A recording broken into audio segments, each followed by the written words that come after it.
Hello, it's Casey from Whole Child Counseling, and I'm going to show you how I use a group planning log. I call it a group planning log, but really I also put classroom lessons on there too, or an individual intervention. So this is used for longer term planning. I plan out things. Maybe it's a few weeks. Sometimes I get, a whole semester ahead planned out. I have some groups and curriculum like Skills for Big Feelings is something that's already established. It has a scope and sequence, so I can just plug that in easily on the group planning log. But using this has really helped me in having these systems and organization in place and saves a lot of time. I then use what's on the group planning log to plug it into my weekly plan each week. So let's take a look.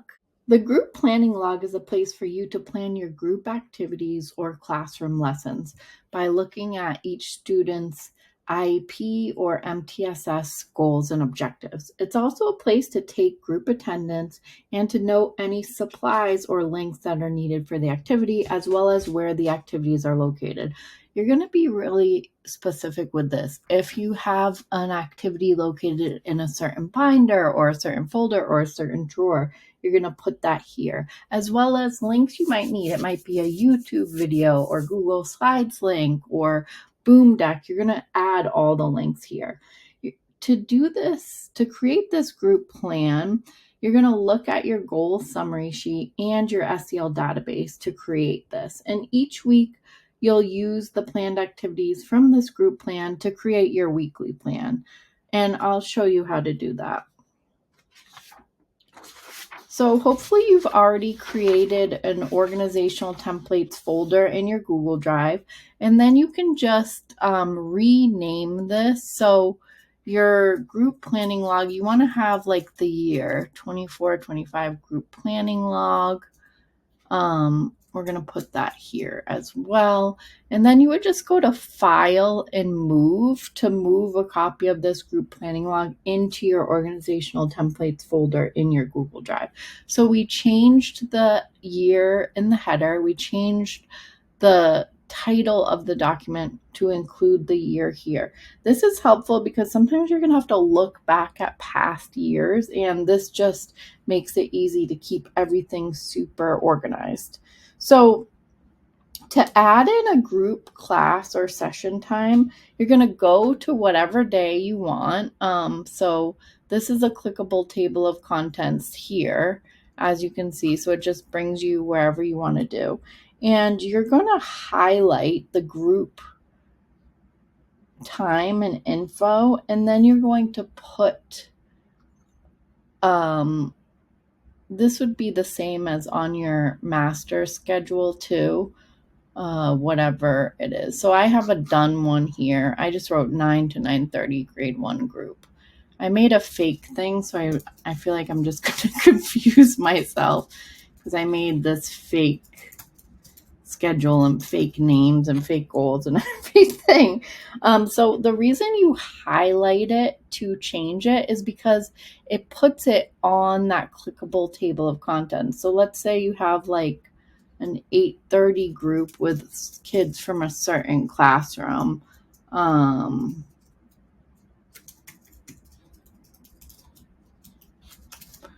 There we go. So that's how you change the title of the group, and by highlighting it and change it, it stays within the clickable table of contents on the left. To customize the attendance column, you just click it and write the name of the kid. So Orlando, Mason, Nia, whatever. If you need another name, then you can just do an enter and it will keep adding them up. The reason we have these boxes is because once the group is over, you can take attendance by clicking that. So that's just an easy way to know who is there for the group or not. If you're scheduling out multiple sessions at a time, and let me go to maybe go to the one of the done ones to show you, for example. So for this one, it starts April. When I'm done with the session, I take the attendance. I also highlight the row and I fill it. I click these 3 dots. I just fill it gray because it's just easier to scroll through and see what I've already done. If you make a mistake, you just hit the undo button a few times. So if you're like me and something happens, you have this great activity planned for a certain kid's objective, and then they're not there that week, so you decide to shift gears and you want to add another row in to change things around, you just right click and hit insert row below or above. You can just copy the names and paste them in, and then you could just cut these dates and then put them there. And then the next one, whatever that day would be, I don't have a calendar in front of me. So then you could, if you wanted to switch things around, if you do something and look, the formatting gets weird with that, you could just hit clear formatting. Actually,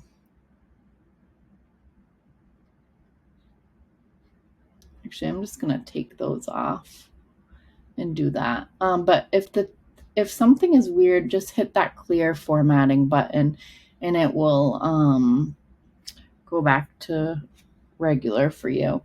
At the end of each group, sometimes I have groups where one kid has objectives and the other kids don't, or there's just a theme for the group or whatever. But what we do is, so this is Gustavo. So we have our goal summary sheet, which again is organized with a clickable table of contents. We have the goal, which is the longer term thing that we want to see. And then we have the objectives, which are really measurable, smart, concrete. I'll show you the goal summary sheet in detail in another video as well. But what we do is we distill these objectives down. So this is a lot of words. Let's read it. To increase social awareness and perspective-taking skills, Gustavo will be able to state what a person may be feeling in a given scenario, given models, examples, and visuals in 4 out of 5 opportunities, as demonstrated by counselor observation and data log. So I'm distilling this down to state what a person may be feeling in a scenario. I'll take given away because I want this to be in 4 out of 5. I'll say maybe with visuals and examples. This one broken down. Given a thought, scenario, or phrase, Gustavo will be able to identify whether the person should use their social filter and keep the thought in their head, or if they should say the thought out loud in 4 out of 5 opportunities as measured by data, log, and observation. So I just wrote social filter in 4 out of 5. The next one, there's so many words here, but I just drilled it down. The distilled version is just the objective, drilled down, really basic. Size of the challenge in 4 out of 5. If there are any given conditions or levels of support, it is important to include those, but just try to make it as minimal words as possible. Sometimes I even might size of the grammar doesn't even have to be good. Size of challenge 4 out of 5. I know what that means, and that's what's important. So you would copy the distilled versions down. You only have to do this once, by the way, and you would paste it here. I've already done this. And here, the other people in this group are working on flexible thinking, so it's just here. I didn't put the members' names because they don't have it as specific goals, but these kids don't have specific objectives or goals, but I'm targeting 2 things: keeping your hands to yourself, personal space, and self-control. If you want to search in the document, you hit Control F or Command F on a Mac. I'm going to put Mason in. Okay, so Mason is here, and we see the objectives for Mason in his group. So it's just, here's Mason. We just copy them and paste them, and oops, I clicked the wrong thing. We just copy them from the goal summary and paste them. You're only doing this once a year when the new IEP is written. So this seems like a lot of work, but it's only done once. The reason why we have these distilled goals and objectives at the bottom is because when you're planning these activities for the group planning log, you want to be able to see what are you trying to target here. So in this example, Gustavo, state what a person may be feeling, social filter inside of the challenge. I would go to my SEL database, hit Command F, and I'm going to write size of the problem, So, oh yeah, I could use this one, this activity, and it's in my social talk binder. So I'm going to just paste it here, social talk binder. I just changed. I like the things to be all the same, but you might not care about the fonts, but I like it to be nice. So then you would do that. If you want to add another, insert row below, you would just copy maybe something, I'm just doing whatever. Maybe something happened and you want to shift things around and you're like, oh no, something happened in the group and you're like, I really need to work on sportsmanship because I need to focus on that because these kids are really struggling. You go to back to your SEL database. Again, I have a video on this. You hit sportsmanship. And I'm thinking, oh, I want to do something from Whole Child Counseling on sportsmanship. So I'm going to clear this filter, click Whole Child Counseling. Oh yeah, I can be a good sports social story in my social skills treasury binder. I'm going to do that. I need to address, and then I always put where it is, social skills treasury binder. If I just made the normal text, that would, oh no, that wasn't a good idea. Okay. And then what else do we have that I want to do? Oh, the good sport, poor sport board game. Again, that's in the social skills treasury binder. I'll kind of spiral and I'll put it here. So you can see how you can add things. Oops, I made a mistake. I just hit the undo button. I'm just copying and pasting that. And you can add things. You can, oops, I did the wrong thing. Insert row below is what you want to do to add. I plan my groups out like way far in advance, and I am often shifting things around and changing things, but it's not uncommon for me to have a month or more planned out, really detailed what I'm doing. And again, I'm looking at the objectives and I'm basing interventions on this by looking at my SEL activities database. It makes it so simple. And if I'm like, oh, I want to show a video on sportsmanship. I have a bunch of sportsmanship videos in this blog post. So but if I'm like, oh, I want, a self-control video or whatever, you could just take the link, flexible versus stuck thinking. That was something that group had, flexible thinking. So maybe I want to show that video, flexible thinking video, and then I want to play chutes and ladders backwards to practice flexible thinking, and maybe we'll read a little spot of flexible thinking. So this is how, and for books, there's also books database. I mean, I happen to know that I have that little spot of flexible thinking. I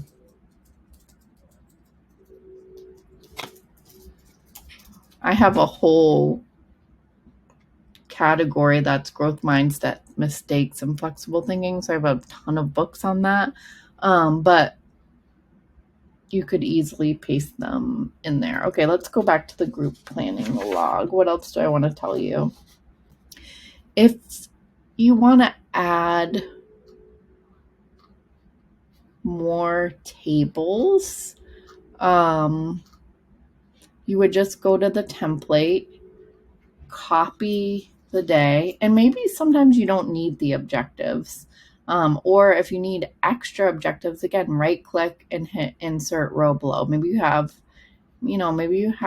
like 6 kids with objectives, so you need a lot. You could just add them that way. Or you only have 1 kid, so you're going to right click, delete 5 rows. You only have 1 objective.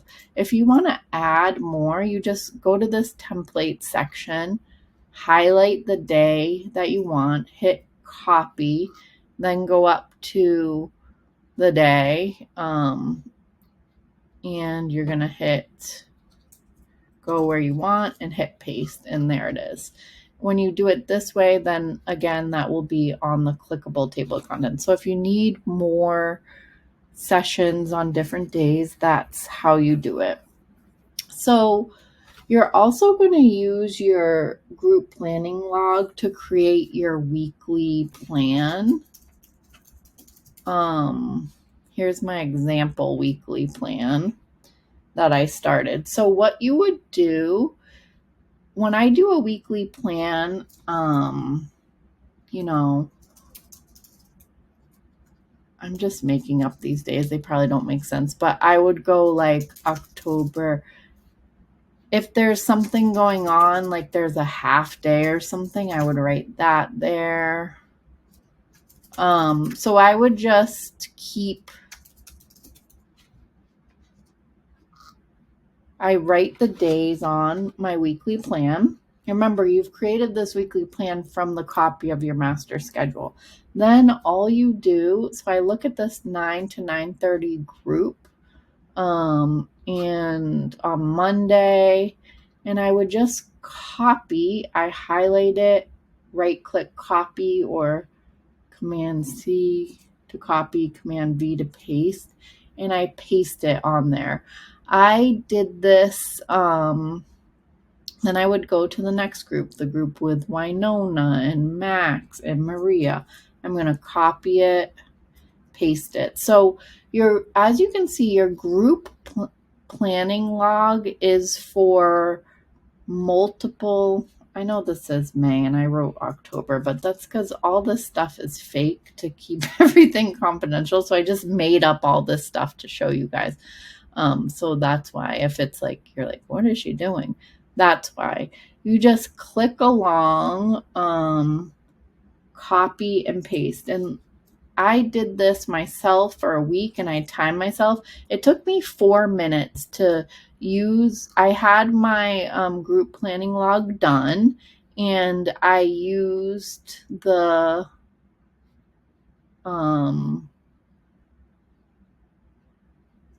sorry, I'm distracted because that's like 2 different colors.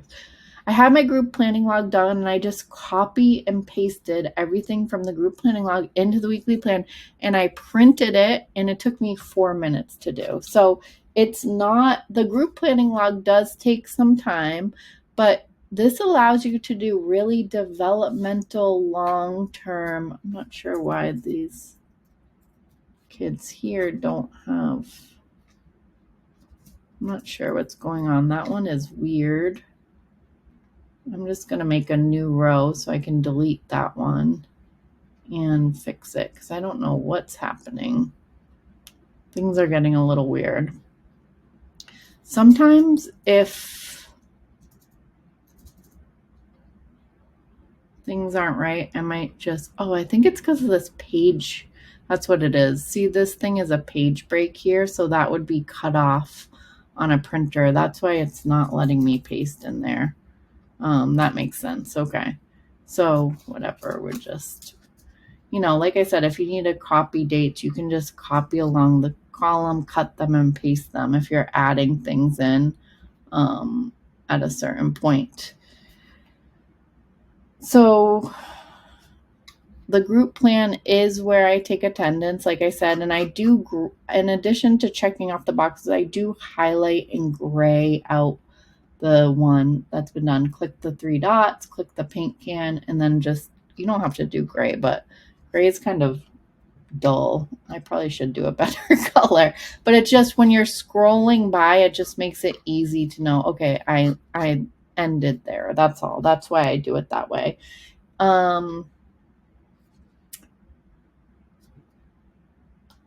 If you want to add something to the clickable table of contents on the left of your group plan,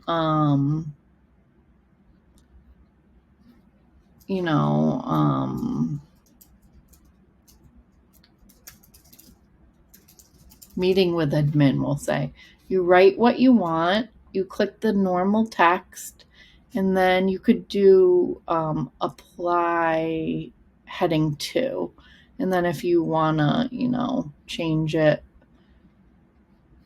to however you want. I like to do my meetings with the arrow, but you can do it however you want. And that, when we do the heading 2, then it allows it on the clickable table of contents. Okay, what else do I want to show you?